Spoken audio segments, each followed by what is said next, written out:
Bonjour, bonjour à toutes et à tous. Merci d'être avec nous pour cette conférence. Malgré les problèmes de transport, nous sommes là et on est ravis de vous accueillir pour une thématique qui est bien sûr au cœur des préoccupations. 4G, 5G, vos bâtiments sont-ils prêts ? Et alors, de quoi on va parler exactement? On a un besoin accru d'utiliser nos mobiles. On sait que tous les opérateurs sont bien déployés dans le territoire. Et pourtant, ça ne marche pas toujours comme on le souhaite. Je suis sûre que vous avez tous les jours l'occasion d'avoir des coupures de temps en temps dans vos immeubles. Et c'est justement ce qu'on va aborder aujourd'hui à l'intérieur de ces bâtiments. Comment on fait? Quel est le constat? On va établir justement un état des lieux. Et puis, bien sûr, quelles sont les solutions? Parce qu'il y a des solutions, vous vous en doutez.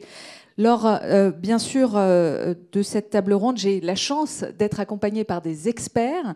Et j'aimerais les présenter. Je me présenterai à la fin par politesse. Je vais démarrer par vous, Alexis Pérez. Vous êtes responsable domaine numérique de Certivea, qui est une filiale du Centre scientifique et technique du bâtiment. Certivea est un leader en France de la certification et de la labellisation des bâtiments tertiaires, des infrastructures et de l'aménagement des territoires. Ensuite, nous avons à votre gauche Thierry Borgel, vous êtes directeur SI et digital d'ICAD. Pour ceux qui ne connaissent pas, Foncière, leader de l'immobilier tertiaire du Grand Paris et des métropoles régionales. ICAD propose une approche de l'immobilier tertiaire centrée sur les besoins des utilisateurs. Et enfin, Rémi Keplin, vous êtes directeur de l'Indoor de TDF, qui est l'opérateur d'infrastructures et de services. Vous déployez et exploitez le système antennaire de couverture mobile, bien sûr, raccordé au réseau des opérateurs mobiles. Votre objectif, bien sûr, est de faciliter, simplifier la vie des propriétaires. Ça tombe bien, on est au bon endroit. Et votre particularité, c'est que vous vous positionnez comme opérateur de réseau neutre. Et pour ma part, je suis Christina Balanos et j'aurai le plaisir d'animer cette table ronde avec vous. Je vais démarrer par vous, Rémi. Vous avez réalisé une étude sur la perception de la qualité de la couverture mobile dans les grands immeubles de bureaux. Quel est ce constat? J'ai déjà un petit peu initié, je dirais, la tendance, qu'on n'est pas forcément content de cette couverture. Mais ce qui serait intéressant, c'est d'aller un peu plus loin, de voir le constat de cette qualité qui est visiblement inégale entre l'intérieur et l'extérieur des bâtiments. Oui, merci Christina. Vous avez tous un peu en tête cette situation où vous rentrez dans un ascenseur et puis vous dites allô, allô, ah, ça va couper, je te rappelle dans 5 minutes. Un autre exemple de situation où vous êtes chez un client, vous faites une vidéo sous Teams et puis là, vous apercevez que vous êtes en partage de co, que vous avez 2 barres sur votre téléphone, que la vidéo se fige et donc vous coupez la vidéo et vous passez en mode hors vidéo. Voilà. Bon, ça, c'est des expériences qu'on a tous vécues dans notre quotidien. Donc la connectivité, on la vit au quotidien. Après, ce qu'on a souhaité à TDF, c'est un peu quantifier un petit peu tout ça. C'est pour ça qu'on a lancé cette enquête avec OpinionWay l'été dernier, sur un panel d'un peu plus de 500 collaborateurs de bureaux.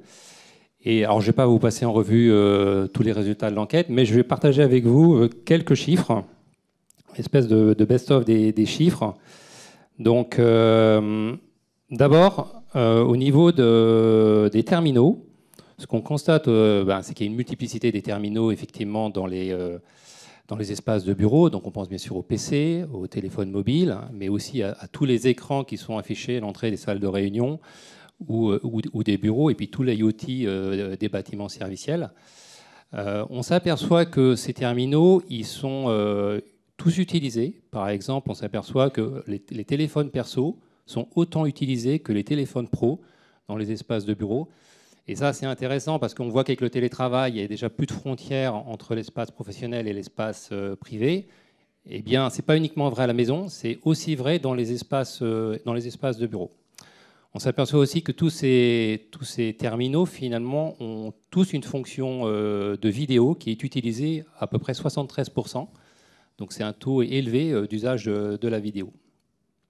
Ensuite, quand on regarde un petit peu les usages, quand on interroge un petit peu ses collaborateurs sur les usages, on a des usages qui sont assez hybrides. Donc, évidemment, on retrouve sur le mobile pro, sur les terminaux professionnels, on retrouve des usages assez classiques, de de communication.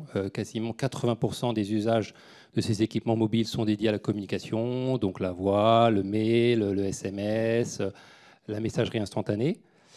On s'aperçoit aussi que typiquement le partage de co est utilisé par 48% des utilisateurs, ce qui veut dire que les gens ne sont, pour un usage professionnel, ne sont pas uniquement en Wi-Fi, mais ont recours au partage de co. Sur l'usage du mobile perso, on s'aperçoit que 61% des utilisateurs naviguent sur les réseaux sociaux au bureau et que 48% effectuent des achats au bureau. Voilà, on n'en a pas forcément conscience, mais ça vient étayer un peu ce que je vous disais tout à l'heure, que la différence entre vie privée et vie pro, elle a tendance à s'atténuer. Et donc, vous avez beau avoir une flotte mobile chez tel ou tel opérateur, si votre téléphone perso est chez un autre opérateur, eh bien, derrière, il y a en gros tous vos usages perso, et c'est un usage sur deux qui disparaît. Et enfin, sur le troisième usage, c'est un peu tous les services qui sont offerts par le bâtiment et qui sont en train de monter en puissance, puisque le bâtiment de bureau est en train de devenir un bâtiment serviciel. Et là, une personne sur deux utilise via son téléphone les services du bâtiment. Alors, c'est quoi les services du bâtiment? C'est typiquement l'application du RIE, c'est l'application de la conciergerie, c'est le fait de pouvoir réserver des salles de réunion via une application sur smartphone, c'est le fait aussi potentiellement de pouvoir badger avec son smartphone, donc d'utiliser une espèce de badge dématérialisé plutôt que d'avoir son badge d'entrée en entreprise. Tous ces usages, ils sont en train de se démocratiser, de se développer et d'être utilisés via le smartphone. Donc des usages qui sont de plus en plus hybrides entre vie professionnelle et vie privée.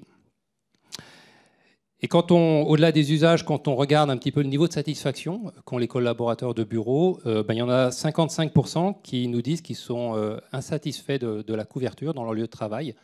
Donc l'enquête, elle a porté sur tous les collaborateurs qui travaillent dans des espaces de bureaux de plus de 3 étages, donc plutôt des immeubles de bureaux importants. Donc une majorité d'insatisfaits. Il y en a 75% qui considèrent que c'est plutôt à l'entreprise ou au propriétaire du bâtiment d'offrir ce service, et pas tellement aux opérateurs, puisqu'ils sont dans un espace privé, et on le comprend. Et enfin, on a 80% qui considèrent que ça a un impact sur leur productivité. Donc ça impacte leur performance professionnelle. Donc ça, évidemment, ça devrait parler aux entreprises, mais ça devrait aussi parler aux foncières qui ont vocation à proposer des bâtiments et des espaces de bureaux qui sont performants pour les entreprises. Voilà, donc en synthèse, ce besoin de connectivité, il est réel par rapport aux usages, c'est ce qu'a montré l'enquête, et le niveau d'insatisfaction aussi sur la couverture est réel, et donc c'est tout l'objet des services que l'on propose pour y remédier.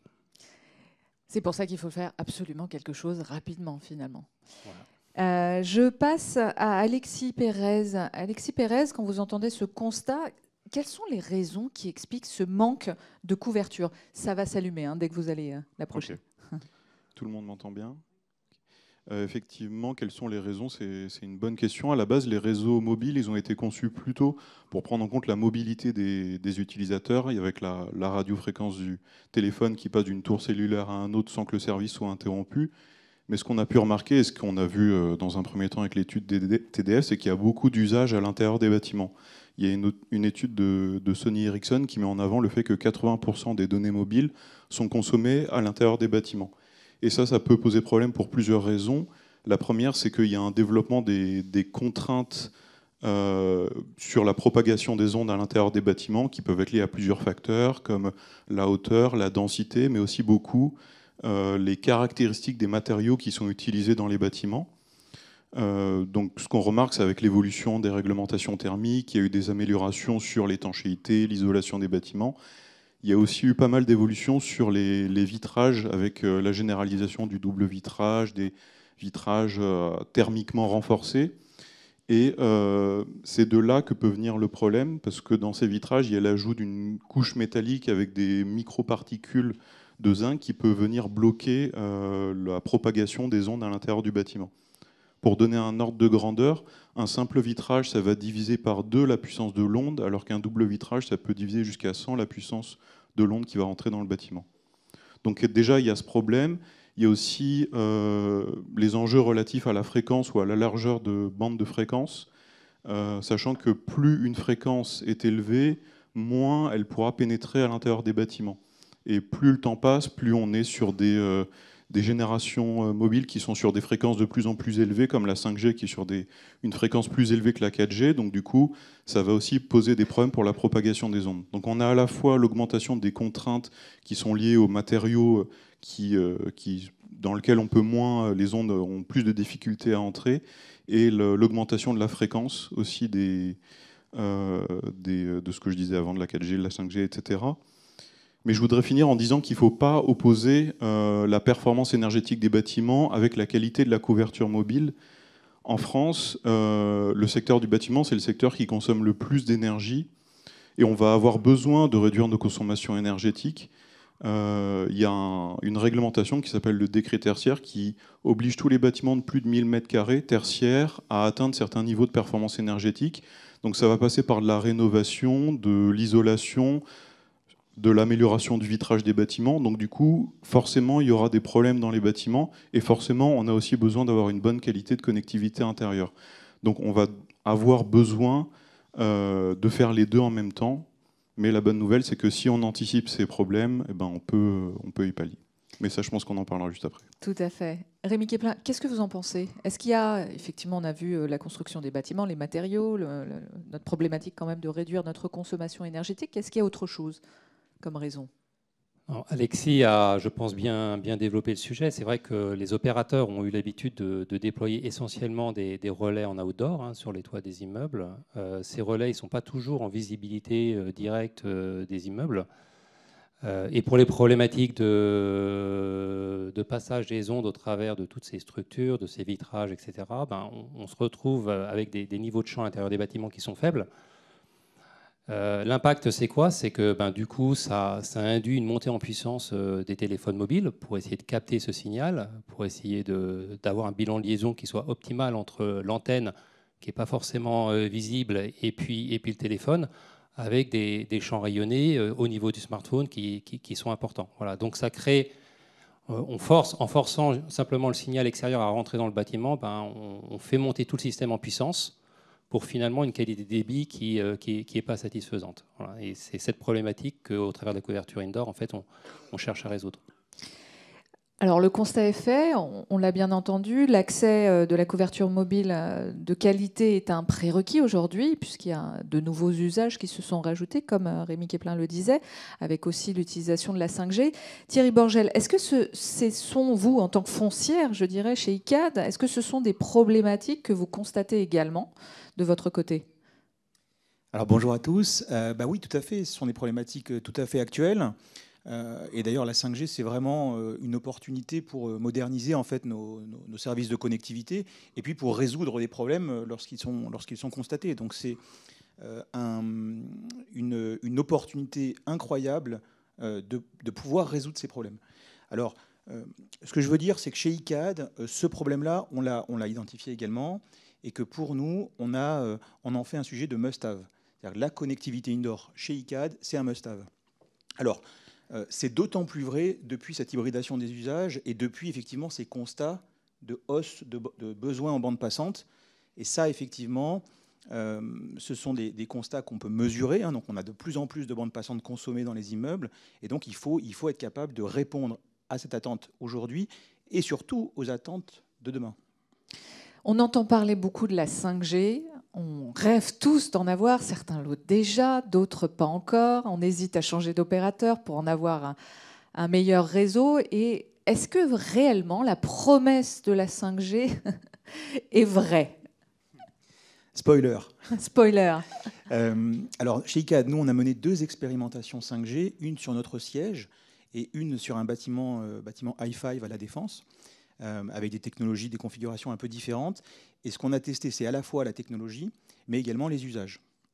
Alors, si on vient sur la promesse de technologie, sur la partie bande passante, donc la bande passante, donc la 5G promet de permettre beaucoup plus de débit. Ça, c'est une promesse qui est tenue, qu'on a mesurée. Et c'est vrai que c'est une vraie qualité pour certains usages. Et ça permet d'ouvrir des nouveaux usages. Donc, nous, on a testé des lunettes de réalité augmentée, des lunettes de réalité virtuelle. On a testé des antennes, des caméras 4K, des caméras 360. Donc ça, c'est des usages qui vont être permis par la 5G. Donc ça, c'est vraiment des nouveaux usages intéressants, alors qui ne sont pas encore mainstream, mais qui peuvent être amenés à se développer et assez rapidement. Alors, deuxième promesse de la 5G, c'est la partie latence. Donc c'est le délai entre on va dire l'action demandée par l'utilisateur et puis le fait que l'objet reçoive l'information. Donc la latence, c'est un délai. Et donc la 5G promet de réduire la latence et donc d'avoir un comportement, on va dire, instantané vu de l'utilisateur. Ça, on l'a testé avec des petits robots. Alors des robots soit de présence, donc quelqu'un qui est à distance et qui s'incarne dans le robot de présence, par exemple pour de l'événementiel, ou pour des robots de maintenance. Et ça, c'est des usages qui permettent en fait que le robot se meut dans l'espace de bureau sans se cogner. Voilà, parce qu'il y a une réactivité. S'il y a de la latence, le problème c'est que l'ordre arrive une fois qu'il s'est déjà cogné. Donc c'est important. Et ces usages-là, on les a constatés, on les a testés. Techniquement, ça marche. Alors sur la partie robot de présence, le sujet se translate un peu sur l'acceptation sociale. Est-ce que c'est socialement accepté d'avoir un robot qui se balade dans les bureaux ou dans les espaces événementiels? Donc ça, mais en tout cas, c'est plus un sujet technique. Voilà. Et puis dernier sujet sur la partie consommation énergétique, sobriété et également exposition aux ondes. Donc ça, ce sont des enjeux importants pour la partie sociétale et sociale. Donc là, on constate également on va dire cette génération de téléphonie mobile qui est vraiment plus performante que les générations précédentes. Donc c'est vraiment on va dire une meilleure efficacité énergétique de ces dispositifs. Donc la promesse est tenue alors, en quelques mots. Alexis Pérez, vous êtes le spécialiste de la certification et de la labellisation. Quel type de certification existe pour faciliter la connectivité des bâtiments ? Alors, nous, au sein de Certiviage, donc notre métier, c'est de créer, de développer des certifications et des labels. Donc, je vais diviser ma réponse en deux. On va dire il y a les labels qui traitent des enjeux de numérique et de connectivité, et les labels ou les certifications pour lesquels c'est pas l'enjeu principal, pour lequel on va traiter du développement durable, de la qualité de vie au travail, mais qui commencent à intégrer justement les enjeux qui sont liés à la connectivité. Donc la première partie, le label sur le numérique, sur la connectivité, c'est le label R2S, Ready to Services, qui existe depuis 2018 et qui intègre ces enjeux de connectivité parce que la connectivité, c'est le premier thème qu'on va traiter au sein du label. C'est vraiment, on considère comme étant une base que le bâtiment doit avoir. Et très concrètement, qu'est-ce qu'on demande de mettre en place? Donc il y a à la fois la demande de réalisation d'une étude de couverture pour voir la disponibilité des réseaux mobiles à l'intérieur du bâtiment. On valorise le fait qu'il y ait un système GSM intérieur qui soit mis en place. Si ce n'est pas le cas, on demande à ce qu'il y ait des mesures conservatoires qui soient mises en place, le fait qu'il y ait un local dédié, qu'il y ait des cheminements de câblage qui soient identifiés, des espaces pour les antennes dans le bâtiment. Et donc, il y a les mesures conservatoires, mais il peut très bien avoir aussi un système GSM indoor qui est mis en place dans le bâtiment. Et donc là, ça peut être mono-opérateur, multi-opérateur, ça rapporte plus de points. Donc c'est le système de label. Plus on met en place de choses, plus on a de points, mieux on a une bonne note. Voilà, ça c'est sur le GSM. Après, on traite aussi d'autres enjeux qui sont liés à la connectivité sans fil, sur les réseaux d'objets connectés, le Wi-Fi, l'infrastructure de géolocalisation, par exemple. Donc ça, c'était pour le label qui est spécifique à ces enjeux. Et ensuite, sur le reste, donc on a des certifications environnementales comme HQE. Et là, ça dépend des typologies de bâtiments. On a mis à jour le référentiel HQE pour les établissements de santé cette année. Et quand on a interrogé justement les personnes qui exploitent, qui gèrent les établissements de santé, ils nous ont dit, pour nous, les deux problématiques numériques, c'est la cybersécurité et la connectivité. Donc on a intégré ces enjeux notamment de connectivité. Avec ce que j'ai dit précédemment, on a pris les exigences de R2S sur le GSM, donc la couverture, le fait de faire une étude de couverture, les mesures conservatoires, le fait d'avoir un système GSM indoor, et on l'a mis en place, on l'a demandé comme critère dans ce référentiel. Ensuite, on a aussi un référentiel sur les quartiers, les zones d'aménagement, qui s'appelle HQE aménagement, où là, c'est un référentiel contextuel, donc on dit juste, voilà, vous devez adresser tel ou tel sujet, mais sans fixer de critères précis. Et dans la dernière version du référentiel, on a intégré le critère connectivité, donc au maître d'ouvrage de définir un peu le niveau qu'il souhaite atteindre en termes de connectivité. Et je terminerai avec 2 derniers référentiels. Donc il y a Osmose, qui est un label sur la qualité de vie au travail, qui intègre aussi les enjeux de connectivité avec la réalisation d'une étude GSM et le fait qu'il y a un système GSM indoor. Et pour finir, le HQE tertiaire, donc plutôt pour le bâtiment de bureau, qui lui n'intègre pas encore ces enjeux. On a des éléments sur la connectivité filaire, le câblage qui est mis en place dans le bâtiment et sur le Wi-Fi, mais on n'a pas encore d'éléments sur la partie GSM, mais je pense que ce sera l'occasion dans la prochaine version du référentiel d'intégrer ces éléments-là.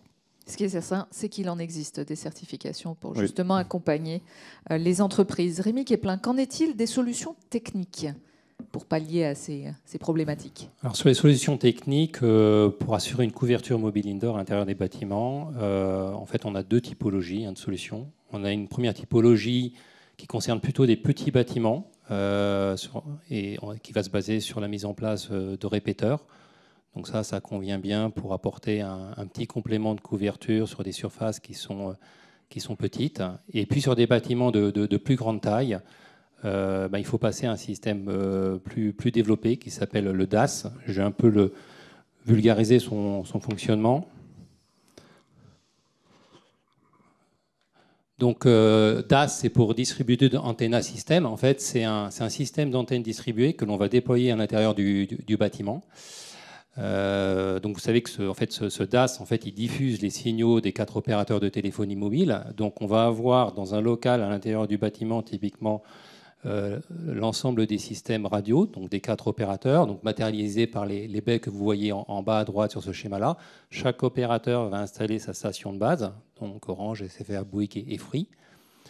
Les signaux sortis des baies opérateurs vont être multiplexés dans une baie qui s'appelle le master optique, qui va ensuite transmettre les signaux multiplexés des opérateurs à un ensemble de répéteurs qui vont être distribués à l'intérieur du bâtiment en fibre optique, qui eux-mêmes vont alimenter donc, du répéteur des jeux d'antennes, une ou plusieurs antennes, via des câbles coaxiaux. Alors c'est des câbles demi-pouce, 7/8e, bon, exceptionnellement 1 pouce 1/4, mais essentiellement des câbles demi-pouce. C'est pour faire passer le signal radio jusqu'à l'antenne, jusqu'à des antennes passives, qui peuvent être soit des antennes que vous allez avoir en plafond, qui vont représenter un disque d'environ 30 cm de diamètre, 20 à 30 cm de diamètre, soit potentiellement, quand on est dans des halls, des petites antennes panneaux qui vont faire 15 cm de large et 30 cm de haut, donc c'est vraiment des petites antennes.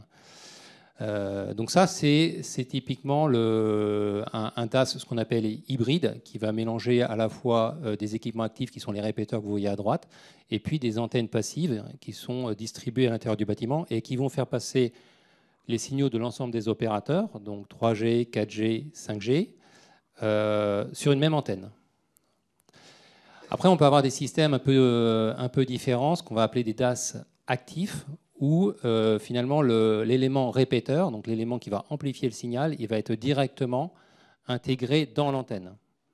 Et donc il va être distribué le signal va toujours être distribué au travers de fibres optiques, mais c'est un ensemble de petites antennes actives qui vont derrière diffuser le signal. Voilà, les choix d'ingénierie entre un DAS hybride, un DAS passif, un DAS hybride, un DAS actif, c'est des choix qu'on fait au moment où on fait l'ingénierie radio du bâtiment en fonction des mesures pour optimiser le coût du DAS à l'intérieur du bâtiment. Donc, ce que je comprends, c'est qu'une fois que c'est construit, on met en place ces DAS. C'est ça? C'est qu'une fois que le bâtiment est construit... On a tout intérêt à déployer ces DAS au moment de la construction du bâtiment. Et bien souvent, dans les cahiers des charges des promoteurs immobiliers, cette partie télécom n'est pas toujours prévue. Il y a bien sûr des lots courants faibles, mais cette partie télécom DAS n'est pas souvent inclue. Et donc du coup, on se retrouve à devoir réouvrir les faux plafonds, etc., pour déployer tous ces câbles, aménager le local, déployer ces câbles, ces coax, alors qu'on pourrait le faire dès le départ, dès l'aménagement du bâtiment. Donc la clé, ce serait d'anticiper, si je comprends bien. Exactement. Très bien. Avec toutes ces solutions déjà, toutes les solutions qui existent. On peut presque se demander, est-ce que les acteurs de l'immobilier tertiaire sont tout courants finalement? Est-ce qu'ils ont pris conscience de cette problématique? Vous le disiez, on le constate, hein, les constats sont là. Est-ce que c'est suffisamment anticipé? Quel est votre avis? Peut-être je reviens à Alexis pour démarrer et puis je vous passe la main. C'est pas facile de répondre à cette question, je pense, parce que à ma connaissance, on a des observatoires pour la qualité de couverture mobile extérieure, mais intérieure, il y en a pas beaucoup. Enfin, nous, ce qu'on peut voir à l'échelle de nos labellisations, donc à une petite échelle sur 150 bâtiments qui ont été labellisés, c'est qu'ils font maintenant quasiment systématiquement une étude de couverture, et cette problématique est maintenant de plus en plus anticipée, mais c'est des acteurs qui vont chercher le label, donc ça veut dire qu'ils sont déjà sensibilisés à ces problématiques. Comme ICAD d'ailleurs, qui a plusieurs bâtiments labellisés R2S. Mais donc si je vais un peu plus loin et que je m'écarte de la partie labellisation, j'ai aussi ramené quelques chiffres avec moi. Quand on essaye de regarder les études et ce qui est dit sur ce sujet, donc ça va corroborer les résultats de l'étude TDF sur le fait qu'il y a 85% des personnes qui indiquent avoir rencontré des problèmes de connexion au domicile. Donc là, c'est plutôt sur la partie télétravail qui, on le sait, se développe et est fortement développée. Sur la partie connectivité des bureaux, il y avait le chiffre que je trouvais particulièrement intéressant de l'étude TDF sur le fait que 55% des salariés estiment que la couverture mobile 4G, 5G est insuffisante dans les locaux. Et j'ai pu rassembler quelques résultats d'autres études, 2 derniers chiffres pour éviter de trop vous assommer, sur le fait que 34% des locataires de bureaux, il y a seulement 34% des locataires de bureaux qui ont accès à la 4G de tous les opérateurs, et 9% des bâtiments de bureaux qui n'ont aucune couverture mobile. Si on essaye de donner un nombre par rapport au nombre de bâtiments de bureaux, ça fait un peu plus de 40 000 bâtiments de bureaux qui n'ont pas d'accès à la couverture mobile intérieure. Ce qui est assez impressionnant, en fait, Oui. dans la France, en France entière. Tout à fait. Donc là, c'est plutôt pour la partie chiffrée. Après, il y a une partie plutôt ressentie, je dirais. Nous, quand on échange avec les différents acteurs, c'est un sujet qui est assez contradictoire parce que moi, j'ai l'impression que c'est peut-être le sujet sur lequel, quand on parle de tous les sujets numériques que nous, on traite, cybersécurité, réseau, interopérabilité, c'est le sujet sur lequel on a le plus de questions, sur lequel on a l'impression que les acteurs connaissent le mieux le sujet, mais ce n'est pas forcément la thématique où on a les meilleurs résultats. Donc il peut y avoir plusieurs explications.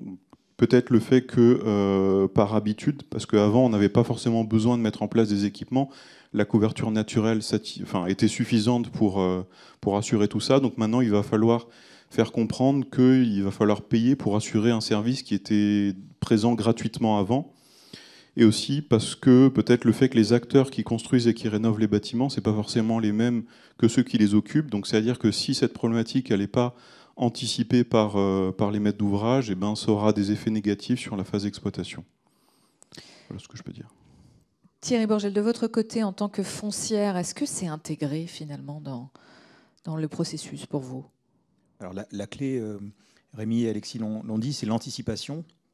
Et l'anticipation, ça s'organise. Donc effectivement, l'usage des labels comme le label R2S, c'est un vrai facteur qui embarque en soi les exigences de connectivité. Donc ça, c'est effectivement... nous, un certain nombre de nos bâtiments sont labellisés pour ces raisons-là, hein, et pour proposer effectivement aux locataires un bâtiment serviciel le plus performant. Chez ICAD, on a également produit de manière systématique, qu'on utilise sur nos nouveaux bâtiments ou sur nos rénovations. On a également produit un cahier des charges performantiel des exigences de connectivité, donc fait en interne, et qui fixe les exigences de connectivité mobile, donc mobile, Wi-Fi et IoT, et qui se décline selon les besoins des bâtiments, selon les besoins des locataires. Et donc qui peut effectivement se satisfaire de mesures conservatoires ou qui peut aller plus loin jusqu'à un bâtiment ready to service. Donc c'est complémentaire. Les labels, le cahier des charges performantiel, l'un pouvant intégrer l'autre. Et c'est vrai que pour nous, l'intérêt de cette anticipation et de ce travail, c'est de proposer à nos locataires des immeubles serviciels qui sont prêts à l'usage, à des usages qui sont forts et croissants. Et donc, de facto, ça valorise en fait l'espace locatif. Donc c'est un vrai enjeu pour nous. Et est-ce qu'il existe des freins finalement à la connectivité de ces bâtiments? Est-ce que vous ressentez peut-être des freins qu'ils soient pour justement éviter cette utilisation de mobile? Quand je dis éviter, c'est peut-être pas le mot, mais en tout cas, est-ce qu'on ressent des freins? Parce qu'on a une prise de conscience, on a un constat, on a une prise de conscience, mais les choses avancent pas si rapidement que ça. C'est vrai qu'il reste dans l'ensemble du parc tertiaire un certain nombre de bâtiments à équiper. C'est vrai pour tous les acteurs. Les freins qu'on rencontre, il y en a deux principaux. Il y a un premier frein autour de la complexité technique. C'est-à-dire, on voit bien, Rémi l'a présenté de manière très pédagogique et vulgarisée, mais c'est au sein des systèmes techniques qui sont proposés aux foncières, on a une pluralité de solutions. Et c'est vrai que plus il y a de solutions, plus on se pose des questions, plus on doit instruire le sujet. Et effectivement, ça peut être un frein. Donc le côté simple, plug and play, va probablement favoriser l'adoption. Et alors, deuxième sujet qui est vraiment un frein à l'adoption, c'est les coûts. On a effectivement, c'était des systèmes qui étaient avant non nécessaires. Donc maintenant, il faut payer pour avoir une connectivité mobile indoor. Et ce coût, il est important à la fois en setup, donc en installation d'équipement, et il est important aussi en opération, en exploitation. Donc tous les ans, on doit payer effectivement un certain nombre d'abonnements, un certain nombre de maintenance pour que ces systèmes fonctionnent et continuent à fonctionner. Donc le coût est un élément aujourd'hui qui est probablement l'un des principaux freins parce qu'il vient gréver les modèles économiques au démarrage et en exploitation. Donc, en entendant ces freins, Rémi Quéplin, quels sont les leviers pour faciliter la connectivité des bâtiments? On a entendu les solutions techniques. Qu'en est-il de leviers? En tenant compte de ces freins, justement. Effectivement, pour revenir un petit peu sur les freins, dans le déploiement d'un DAS, on a vu qu'il y avait la partie antennaire et qu'il y avait la partie baie. La partie baie, c'est la partie qui est installée par les opérateurs. Et sur un bâtiment, ils vont être amenés à installer une baie pour couvrir le bâtiment. Donc chaque bâtiment, une baie. Donc, et ces baies, ça peut représenter 50-60% du coût du DAS. Alors qu'on pourrait potentiellement partager ces baies entre plusieurs bâtiments. Donc ça, c'est effectivement, et ça a un impact direct sur le coût élevé du DAS que mentionnait Thierry. La deuxième chose, c'est la multiplicité des interlocuteurs, parce qu'effectivement, aujourd'hui, comment ça se passe? Il faut déjà identifier des emplacements, travailler en général avec un assistant à maîtrise d'ouvrage qui va faire l'étude d'ingénierie, parce que les gens ne sont pas spécialistes de ce type de techno. S'interfacer aussi avec les opérateurs, chacun des opérateurs, qui va avoir chacun son avis, proposer sa solution. Et tout ça, ça prend du temps en réflexion, en maturation. Et ce qui fait que ces projets, finalement, ils tardent à aboutir ou ils aboutissent que sur des très gros bâtiments.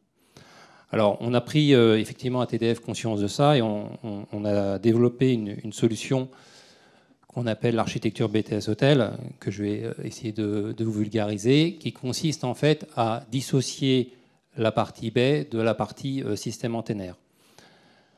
On a vu que toute la partie mise en place des baies, c'est ça qui était générateur de toutes ces interfaces avec les opérateurs qui pouvaient prendre du temps. Donc l'idée, c'est de concentrer ces baies au sein d'un même local qui est déporté, qui est dans un local qui n'est pas dans l'immeuble de bureau, qui est déporté et qui va pouvoir typiquement adresser une quinzaine, une trentaine de bâtiments dans un rayon de 10-15 km. Une baie, alors tout dépend le nombre de secteurs. Le secteur, en fait, il matérialise la capacité de la baie en termes de fréquence et de débit. Une baie peut comporter 3, 6, voire 12 secteurs. Donc on pourrait typiquement partager une baie entre 4, 5, 10 bâtiments sans problème, alors qu'aujourd'hui, chaque baie est dédiée à un bâtiment. Le fait d'avoir ces baies déjà préinstallées dans un local BTS Hôtel fait que les opérateurs sont présents et il n'y a plus qu'à déployer, une fois qu'on a la demande de couverture d'un bâtiment, il n'y a plus qu'à déployer le système antennaire à l'intérieur du bâtiment, c'est-à-dire les répéteurs et le système DAS. La liaison optique qui va du BTS hôtel jusqu'au bâtiment, elle est déjà pré-déployée. C'est-à-dire que nous, quand on va déployer nos BTS hôtel, on va déployer ce qu'on appelle des rocades optiques qui vont permettre de desservir les quartiers d'affaires et donc de desservir assez facilement via un complément d'adduction optique les bâtiments. Et donc, ça va nous permettre d'avoir un délai de déploiement qui va être extrêmement raccourci, qui va passer typiquement à 6 mois et qui surtout sera maîtrisé. C'est-à-dire que comme l'offre aura été structurée, bâtie avec les opérateurs, que les baies auront été préinstallés, mais il y a juste la partie terminale, la couverture du bâtiment à adresser. Voilà, c'est ce système qui permet de mutualiser finalement les baies. Il permet, en fonction des types de bâtiments, de réduire le coût de 25 à 45%. Ce qui est assez substantiel. Et donc, ça ramène finalement la couverture d'un bâtiment en téléphonie mobile à quelques euros au mètre carré, si on veut assurer ce service multi-opérateur et pas simplement mono-opérateur. Donc c'est une belle solution plus économique. C'est une solution plus économique. C'est une solution aussi qui optimise l'impact carbone parce que du coup, il y a moins de besoin d'emprise en termes d'empreinte environnementale. Le local, il est mutualisé. Il n'y a pas besoin d'aménager un local dans chaque bâtiment. Il y a moins de dépenses énergétiques. Donc l'impact carbone est aussi optimisé. Moins d'interfaces, des délais qui sont maîtrisés. Voilà. Donc il y a cette solution à la pleine vertu. Ouais, beaucoup d'avantages. Alexis, est-ce que cette solution de mutualisation qui paraît très bien finalement, à la fois dans la réduction des coûts et effectivement en réduction carbone, est-ce qu'elle a un impact sur les labels ou est-ce qu'elle pourra en avoir? Je pense qu'elle pourra en avoir. Actuellement, ce n'est pas valorisé parce qu'on est plus dans une logique de on va regarder la performance et pas les moyens qui sont mis en place. Donc c'est est-ce qu'il y a une bonne qualité de service à l'intérieur du bâtiment. Mais à Certivea, notre cœur de métier, c'est le développement durable. Donc tout ce que Rémi a dit sur le fait qu'il y ait moins d'emprise au sol, que ça va réduire les consommations énergétiques, etc., c'est vraiment très intéressant. Donc un référentiel, c'est un document qui a vocation à évoluer dans le temps, justement avec l'arrivée de nouvelles solutions. Donc on pourra discuter à l'avenir sur le fait que ça puisse être valorisé dans une prochaine version. On espère. Thierry Borgel, en tant que directeur SI et Digital d'ICAD, quel est votre point de vue sur cette solution? Alors moi, évidemment, ce sont des solutions qui sont très intéressantes parce qu'elles simplifient la solution technique, elles amènent des économies. Donc ça, c'est vrai que ces économies, elles sont directement aussi partagées avec nos locataires. Donc c'est un vrai gain à la fois de sécurité, de mise en œuvre, et un gain aussi vis-à-vis de nos locataires et du discours avec eux. Et puis également, ça amène sur la partie exploitation des améliorations de qualité d'exploitation, puisque en fait, comme les infrastructures sont managées et opérées, en cas d'incident, on a un interlocuteur qui intervient, et donc ça, c'est une vraie sécurité. Et dernier point également d'intérêt, c'est l'évolutivité de ces fonctions, de ces solutions par rapport aux besoins futurs. Puisqu'évidemment, quand on construit un bâtiment, on s'inscrit dans le temps. Et donc, des offres managées, gérées en centrale, peuvent amener une évolutivité parce que l'opérateur peut proposer différentes natures de services. Et ça, c'est vrai que c'est intéressant. Ça veut dire que les usages futurs sont adressables. Et on va parler quand même d'une spécialité que vous avez aussi côté TDF. Rémi Quéplin, peut-être pour commencer avec vous, quel est le modèle le plus amène, je dirais, à simplifier ou tout au moins optimiser la mise en œuvre de tous ces projets? Alors, le modèle qui caractérise un peu TDF, tu en as parlé un peu en introduction quand tu as dit qu'on était opérateur de réseau neutre. En fait, on se qualifie d'opérateur d'infrastructure de réseau neutre. Et comme le disait Thierry, sur ce type de système, l'objectif, c'est finalement qu'on identifie une infrastructure de réseau qui doit être partagée entre plusieurs opérateurs. Donc jusqu'à maintenant, ces infrastructures, en fait, elles étaient en général déployées par directement des propriétaires qui payaient, qui étaient propriétaires de ce réseau, mais qui ne savaient pas tellement le maintenir. Qui étaient déployés parfois par un opérateur et uniquement pour un opérateur. Et donc derrière, les autres opérateurs installaient d'autres solutions alternatives ou des répéteurs. Donc on avait une multiplicité des systèmes. Là, notre objectif, c'est d'investir dans une infrastructure de réseau. Donc ce n'est pas le propriétaire qui investit, c'est nous qui investissons. Et du coup, on opère cette infrastructure, c'est-à-dire qu'on va l'exploiter H24. On va faire l'interface d'exploitation aussi avec les opérateurs, parce que l'infrastructure du DAS centenaire a été réalisée par TDF et maintenue par TDF, mais elle est connectée à des baies opérateurs. Et il faut aussi assurer cette continuité d'exploitation aussi avec les opérateurs et aussi avec les qui exploitent eux-mêmes leur cœur de réseau. Voilà. Donc nous, on fait ce métier d'opérateur d'infrastructure, d'exploitant de bout en bout. On apporte aussi des compétences en amont, c'est-à-dire au départ, il va falloir qualifier le besoin de couverture. Donc on va faire des mesures pour matérialiser ce besoin de couverture. Quel est le niveau d'investissement qu'il faut faire pour assurer la couverture du bâtiment? On va concevoir l'ingénierie de façon optimisée. On va ensuite la déployer, la dimensionner en liaison avec les opérateurs. Typiquement, je vous parlais de sectorisation tout à l'heure. Est-ce qu'on a besoin d'un secteur, 2 secteurs, 3 secteurs pour assurer la couverture du bâtiment? Ça va dépendre du niveau de trafic intérieur du bâtiment. Et puis derrière, on va exploiter ce réseau et le maintenir et le faire évoluer en fonction des besoins. C'est-à-dire, si au début, on décide de mettre 3 bandes de fréquences et que le besoin en capacité augmente, on rajoutera des bandes de fréquences complémentaires, on fera des upgrades. Voilà. Donc ce métier d'opérateur d'infrastructure, il gère vraiment le bout en bout de la conception à l'exploitation du réseau. Thierry, comment l'opérateur simplificateur va accompagner les métiers et particulièrement la DSI, selon vous? Alors, finalement, cet opérateur, il devient un partenaire. Il devient un partenaire, il permet d'accéder à des offres de connectivité de manière simple. Donc ça, c'est un vrai atout. Hein. Pouvoir rajouter des bandes de fréquences, pouvoir rajouter du débit, ça devient possible.